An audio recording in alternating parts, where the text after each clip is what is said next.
Dieu ne parle pas au peuple. Dieu parle au prophète.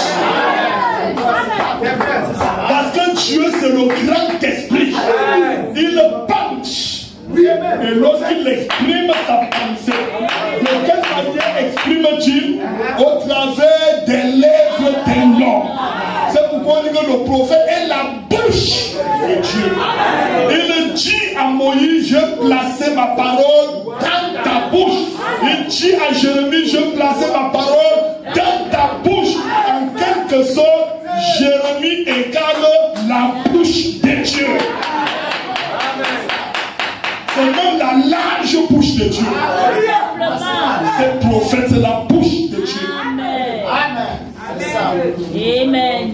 L'homme ne vivra pas de pain seulement, mais de toutes paroles qui sortent de la bouche de Dieu. Mais le chrétien va dire, pour moi ça suffit. Vous n'avez rien à me dire, ce n'est que Dieu. C'est la bouche de Dieu même qui va me parler. Il ignore qu'il a besoin de réclamer un prophète. Parce que pour qu'il vive, il lui faut la parole qui sort de la bouche de Dieu, qui vient du prophète. C'est en fait ça l'expression. Il dit que beaucoup vous persécuteront et même seront prêts à vous donner la mort croyant rendre inculte à Dieu. Ils vous conduiront devant les autorités et tout cela. Et dit ne méditez pas pour votre défense. Car lorsque cette heure-là sera venue, je vous donnerai une bouche et une sagesse qui surpassera ces choses. Alléluia. Et cette heure est déjà là. Cette heure est là.